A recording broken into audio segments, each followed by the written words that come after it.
DK Shivakumar ಅಧ್ಯಕ್ಷ ಸ್ಥಾನದಿಂದ ಕೆಳಗಿಳಿಯುವ time ಬಂದೇ ಬಿಡ್ತಾ.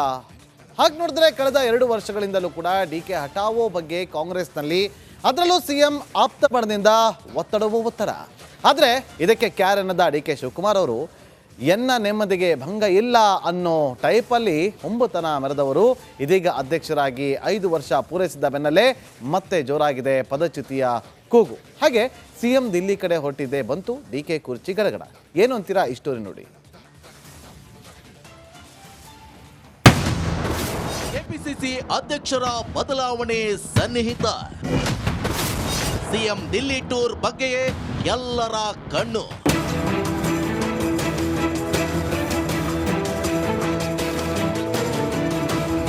ರಾಜ್ಯದಲ್ಲಿನ ಕಾಂಗ್ರೆಸ್ ಆಂತರಿಕ ಗುದ್ದಾಟ ಕೆಲ ಸಮಯ ಸೈಲೆಂಟ್ ಆದಂತೆ ಕಂಡು ಬಂದ್ರು, ಮತ್ತೆ ಯಾವುದೇ ಕ್ಷಣದಲ್ಲಿ ಜ್ವಾಲಾಮುಖಿಯಂತೆ ಮೇಲೇಳದೆ ಇರುವುದು.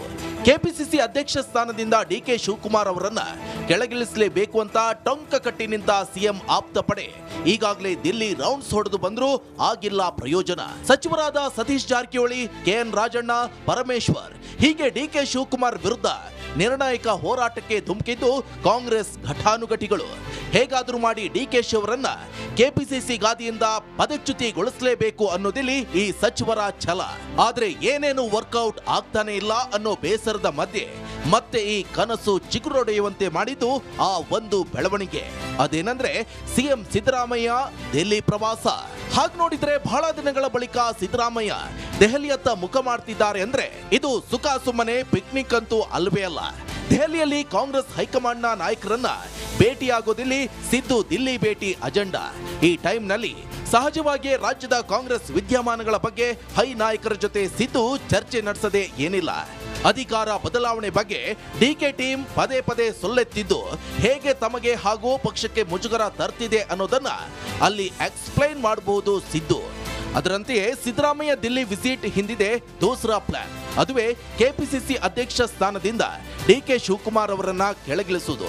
ಪಕ್ಷದಲ್ಲಿನ ಉದಯಪುರ ಅಧಿವೇಶನ ನಿರ್ಣಯದ ಪ್ರಕಾರ ಒಬ್ಬರಿಗೆ ಒಂದೇ ಹುದ್ದೆ ಫಿಕ್ಸ್. ಆದರೆ ಡಿಕೆ ಶಿವಕುಮಾರ್ ಡಿಸಿಎಂ ಹಾಗೂ ಕೆಪಿಸಿಸಿ ಅಧ್ಯಕ್ಷ ಸ್ಥಾನ ಹೀಗೆ 2 ಹುದ್ದೆಗಳಲ್ಲಿ ಕಂಟಿನ್ಯೂ ಆಗಿದ್ದಾರೆ. ಹೀಗಾಗಿ ಬೇರೊಬ್ಬರಿಗೆ ಕೆಪಿಸಿಸಿ ಅಧ್ಯಕ್ಷ ಸ್ಥಾನ ಕೊಟ್ರೆ ಪ್ರಾತಿನಿಧ್ಯ ನೀಡದಂತೆ ಆಗ್ಲಿದೆ ಅಂತ ಬ್ಯಾಟ್ ಬೀಸೋ ಸಾಧ್ಯತೆ ಇದೆ ಸಿದ್ದರಾಮಯ್ಯ. ನಿನ್ನೆ ಅಷ್ಟೇ ಸಿದ್ದು ಆಪ್ತ ಸಚಿವ ದಿನೇಶ್ ಗುಂಡೂರಾವ್ ಸಹ ಕೆಪಿಸಿಸಿ ಅಧ್ಯಕ್ಷ ಸ್ಥಾನ ಶಾಶ್ವತ ಅಲ್ಲ ಅನ್ನೋ ಮೂಲಕ ಡಿಕೆ ಶಿವಕುಮಾರ್ ಪಟ್ಟಕ್ಕೆ ಕುತ್ತು ಬರಬಹುದು ಅನ್ನೋ ಬಗ್ಗೆ ಸೂಚ್ಯವಾಗಿ ಹೇಳಿದ್ದು ಇನ್ನಷ್ಟು ಗಮನ ಸೆಳೆದಿದೆ. ಡಿಕೆ ಶಿವಕುಮಾರ್ ಮೊದಲೇ 5 ವರ್ಷಗಳ ಅಧಿಕಾರ ಪೂರೈಸಿರೋದ್ರಿಂದ ಇತರರಿಗೆ ಅವಕಾಶ ಕೊಡೋ ಬಗ್ಗೆಯೂ ಇಲ್ಲಿ ಬೊಟ್ಟು ಮಾಡ್ತಿದೆ ಸಿಎಂ ಪಾಳೆಯ. ಇಲ್ಲಿ ಸಿದ್ದುಗೆ ಇಲ್ಲಿ ಬೇಸಿಕಲಿ ಗುರಿ ಇರೋದು ಡಿಕೆ ಶಿವಕುಮಾರ್ ರೆಕ್ಕೆ ಪುಕ್ಕ ಕಟ್ ಮಾಡೋ ಬಗ್ಗೆ. ಅಧಿಕಾರ ಹಂಚಿಕೆ ಬಗ್ಗೆ ಪದೇ ಪದೇ ಪ್ರಸ್ತಾಪ ಮೂಲಕ ತಮಗೂ ಕಿರಿಕಿರಿ ತರ್ತಿರೋ ಡಿಕೆ ಶಿವಕುಮಾರ್ ಅಧಿಕಾರಕ್ಕೆ ಕತ್ತರಿ ಪ್ರಯೋಗವಾದ್ರೆ ಪಕ್ಷದಲ್ಲಿನ ಪ್ರಭಾವವೂ ತುಸು ತಗಲಿದೆ. ಇದಾದ್ರೆ ಮುಂದಿನ ದಿನಗಳಲ್ಲಿ ಸಿಎಂ ಸ್ಥಾನಕ್ಕೆ ಡಿಮ್ಯಾಂಡ್ ಇಟ್ರು ವರ್ಕೌಟ್ ಆಗದಂತೆ ತಡೆಯೋಕೆ ಸುಲಭ ಅನ್ನೋದಲ್ಲಿ ಸಿದ್ದು ಟೀಮ್ ಲೆಕ್ಕಾಚಾರ. ಹೀಗಾಗಿ ಈ ಸಲದ ಸಿದ್ದು ಡೆಲ್ಲಿ ಟೂರ್ ಸಖತ್ ಕುತೂಹಲ ಕೆರಳಿಸಿದ್ದು. News desk, Republic Kannada. ನೋಡಿ, ಇಲ್ಲಿ ಡಿ ಕೆ ಶಿವಕುಮಾರ್ ಅವರು 2 ಹುದ್ದೆಯನ್ನು ಅಲಂಕರಿಸಿದ್ದಾರೆ ಅಂತೇಳಿ ಇವತ್ತು ನೆನ್ನೆಯಿಂದಲ್ಲ, ಸಾಕಷ್ಟು ದಿನಗಳಿಂದ ಕಾಂಗ್ರೆಸ್ ಪಾಳದಲ್ಲೇ ಒಂದಷ್ಟು ಟೀಕೆ ಟಿಪ್ಪಣಿಗಳು, ಒಂದಷ್ಟು ಚರ್ಚೆಗಳು ಕೂಡ ನಡೀತಾ ಇತ್ತು. ಸೊ ಈಗ ಅವರ ಗಾದಿಗೆ ಚ್ಯುತಿ ಬರುವಂಥ ಸ್ಥಿತಿ ಬಂದೊದಗಿದೆಯಾ ಅನ್ನುವ ಪ್ರಶ್ನೆ ಉದ್ಭವ ಆಗ್ತಾ ಇದೆ. ಯಾಕೆ ಅಂತಂದರೆ ಎಲ್ಲರೂ ಕೂಡ ರೇಸ್ನಲ್ಲಿದ್ದಾರೆ. ನೋಡಿ, ಒಂದು ಕಡೆ ಸತೀಶ್ ಜಾರಕಿಹೊಳಿ ಅವರು ತಮಕು ಸಿಕ್ಕರು ಕೂಡ ಓಕೆ ಅಂತಿದ್ದಾರೆ. ಮತ್ತೊಂದು ಕಡೆ ತುಕಾರಾಮ್ ಅವರು ಸಂಸದರು, ನನಗೂ ಕೊಟ್ಟರು ನಾನು ನಿಭಾಯಿಸ್ತೀನಿ ಅಂತ ಅವರು ಕೂಡ ಹೇಳಿಕೆಯನ್ನು ಕೊಡ್ತಾ ಬರ್ತಾ ಇದ್ದಾರೆ. ಆದರೆ ಒಂದು ಅಚ್ಚರಿಯ ವಿಚಾರ ಅಂತಂದರೆ ಈ ಬಾರಿ ಉತ್ತರ ಕರ್ನಾಟಕ ಭಾಗದವರಿಗೆ ಈ ಅಧ್ಯಕ್ಷ ಸ್ಥಾನ ಸಿಗುತ್ತೆ ಅಂತ ಹೇಳಲಾಗ್ತಾ ಇದೆ. ಹಾಗಂತ ಡಿ ಕೆ ಶಿವಕುಮಾರ್ ಅವರು ಸುಮ್ಮನೆ ಕೂರ್ತಾರಾ? ಅವರ ಮುಂದಿನ ನಡೆ ಏನು? ಬಹಳಷ್ಟು ಕುತೂಹಲ ಕೆರಳಿಸ್ತಾ ಇದೆ.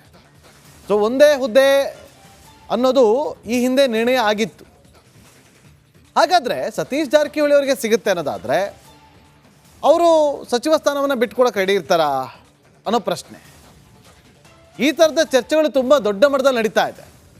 ಸೊ ಇನ್ನು ನೋಡಿ, ಇವತ್ತು ಪರಮೇಶ್ವರ್ ಅವರು ತುಮಕೂರಲ್ಲಿ ಸಿದ್ಧಗಂಗಾ ಮಠದಲ್ಲಿ ಇವತ್ತು ತ್ರಿವಿಧ ದಾಸೋಹಿ ಸಿದ್ಧಗಂಗಾ ಶ್ರೀಗಳ 118ನೇ ಜನ್ಮದಿನೋತ್ಸವದ ಕಾರ್ಯಕ್ರಮ ಇತ್ತು.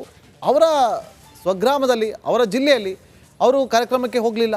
ಎಲ್ಲೋ ಒಂದು ಕಡೆ ಕಾಂಗ್ರೆಸ್ನಲ್ಲಿ ಎಲ್ಲವೂ ಸರಿ ಇದೆ ಅನ್ನೋದು ಮೇಲ್ನೋಟಕ್ಕೆ ಮಾತ್ರ ಗೊತ್ತಾಗ್ತಿದ್ರು, ಯಾವುದೂ ಸರಿ ಇಲ್ಲ ಅನ್ನೋದು ಅವರವರ ನಾಯಕರ ನಡತೆಗಳ ಮೇಲೇನೆ ಗೊತ್ತಾಗ್ತಾ ಇದೆ. ಡಿ ಕೆ ಶಿವಕುಮಾರ್ ಅಧ್ಯಕ್ಷ ಸ್ಥಾನದಿಂದ ಕೆಳಗಿಳಿಯುವ ಟೈಮ್ ಬಂದೇ ಬಿಡ್ತಾ? ಹಾಗೆ ನೋಡಿದ್ರೆ ಕಳೆದ 2 ವರ್ಷಗಳಿಂದಲೂ ಕೂಡ ಡಿ ಕೆ ಹಠಾವೋ ಬಗ್ಗೆ ಕಾಂಗ್ರೆಸ್ನಲ್ಲಿ, ಅದರಲ್ಲೂ ಸಿಎಂ ಆಪ್ತ ಬಣದಿಂದ ಒತ್ತಡವೋ ಒತ್ತಡ. ಆದರೆ ಇದಕ್ಕೆ ಕ್ಯಾರ್ ಅನ್ನದ ಡಿ ಕೆ ಶಿವಕುಮಾರ್ ಅವರು ಎನ್ನ ನೆಮ್ಮದಿಗೆ ಭಂಗ ಇಲ್ಲ ಅನ್ನೋ ಟೈಪಲ್ಲಿ ಹೊಂಬುತನ ಮೆರೆದವರು ಇದೀಗ ಅಧ್ಯಕ್ಷರಾಗಿ 5 ವರ್ಷ ಪೂರೈಸಿದ ಬೆನ್ನಲ್ಲೇ ಮತ್ತೆ ಜೋರಾಗಿದೆ ಪದಚ್ಯುತಿಯ ಕೂಗು. ಹಾಗೆ ಸಿಎಂ ದಿಲ್ಲಿ ಕಡೆ ಹೊರಟಿದ್ದೆ ಬಂತು ಡಿ ಕೆ ಕುರ್ಚಿ ಗಡಗಡ. ಏನು ಅಂತೀರಾ ಈ ಸ್ಟೋರಿ ನೋಡಿ. ಕೆಪಿಸಿಸಿ ಅಧ್ಯಕ್ಷರ ಬದಲಾವಣೆ ಸನ್ನಿಹಿತ. ಸಿಎಂ ದಿಲ್ಲಿ ಟೂರ್ ಬಗ್ಗೆಯೇ ಎಲ್ಲರ ಕಣ್ಣು.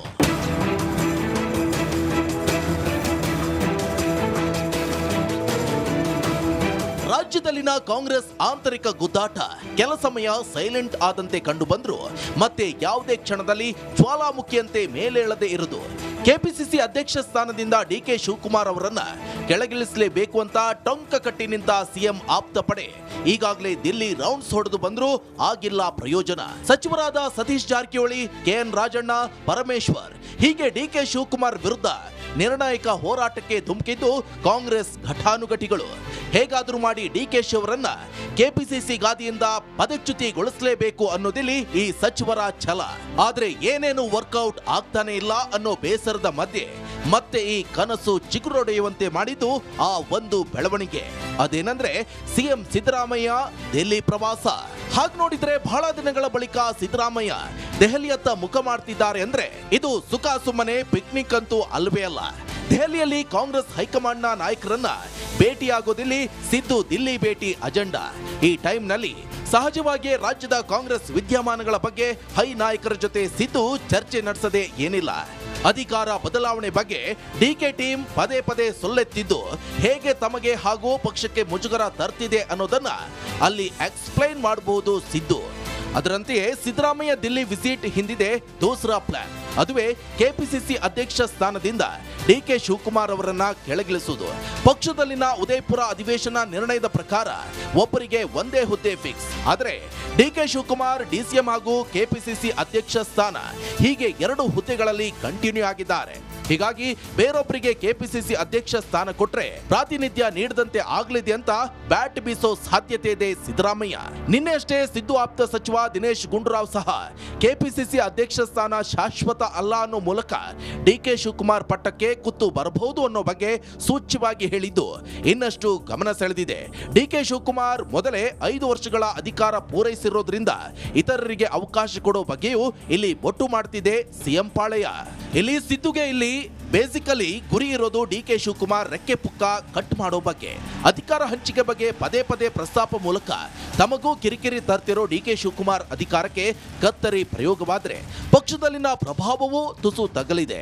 ಇದಾದ್ರೆ ಮುಂದಿನ ದಿನಗಳಲ್ಲಿ ಸಿಎಂ ಸ್ಥಾನಕ್ಕೆ ಡಿಮ್ಯಾಂಡ್ ಇಟ್ರು ವರ್ಕೌಟ್ ಆಗದಂತೆ ತಡೆಯೋಕೆ ಸುಲಭ ಅನ್ನೋದಲ್ಲಿ ಸಿದ್ದು ಟೀಮ್ ಲೆಕ್ಕಾಚಾರ. ಹೀಗಾಗಿ ಈ ಸಲದ ಸಿದ್ದು ಡೆಲ್ಲಿ ಟೂರ್ ಸಖತ್ ಕುತೂಹಲ ಕೆರಳಿಸಿದ್ದು. News desk, Republic Kannada.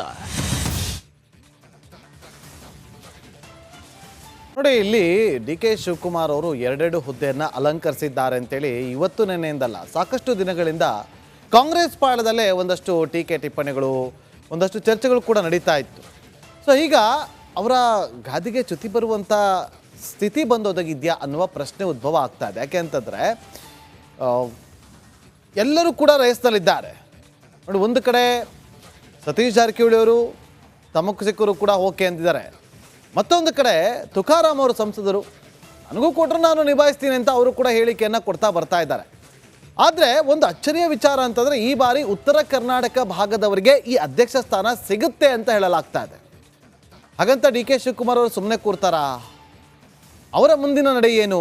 ಬಹಳಷ್ಟು ಕುತೂಹಲ ಕೆರಳಿಸ್ತಾ ಇದೆ. ಸೊ ಒಂದೇ ಹುದ್ದೆ ಅನ್ನೋದು ಈ ಹಿಂದೆ ನಿರ್ಣಯ ಆಗಿತ್ತು. ಹಾಗಾದರೆ ಸತೀಶ್ ಜಾರಕಿಹೊಳಿ ಅವರಿಗೆ ಸಿಗುತ್ತೆ ಅನ್ನೋದಾದರೆ ಅವರು ಸಚಿವ ಸ್ಥಾನವನ್ನು ಬಿಟ್ಕೊಡಕ್ಕೆ ರೆಡಿ ಇರ್ತಾರಾ ಅನ್ನೋ ಪ್ರಶ್ನೆ. ಈ ಥರದ ಚರ್ಚೆಗಳು ತುಂಬ ದೊಡ್ಡ ಮಟ್ಟದಲ್ಲಿ ನಡೀತಾ ಇದೆ. ಸೊ ಇನ್ನು ನೋಡಿ, ಇವತ್ತು ಪರಮೇಶ್ವರ್ ಅವರು ತುಮಕೂರಲ್ಲಿ ಸಿದ್ಧಗಂಗಾ ಮಠದಲ್ಲಿ ಇವತ್ತು ತ್ರಿವಿಧ ದಾಸೋಹಿ ಸಿದ್ಧಗಂಗಾ ಶ್ರೀಗಳ 118ನೇ ಜನ್ಮದಿನೋತ್ಸವದ ಕಾರ್ಯಕ್ರಮ ಇತ್ತು. ಅವರ ಸ್ವಗ್ರಾಮದಲ್ಲಿ ಅವರ ಜಿಲ್ಲೆಯಲ್ಲಿ ಅವರು ಕಾರ್ಯಕ್ರಮಕ್ಕೆ ಹೋಗಲಿಲ್ಲ. ಎಲ್ಲೋ ಒಂದು ಕಡೆ ಕಾಂಗ್ರೆಸ್ನಲ್ಲಿ ಎಲ್ಲವೂ ಸರಿ ಇದೆ ಅನ್ನೋದು ಮೇಲ್ನೋಟಕ್ಕೆ ಮಾತ್ರ ಗೊತ್ತಾಗ್ತಿದ್ರು, ಯಾವುದೂ ಸರಿ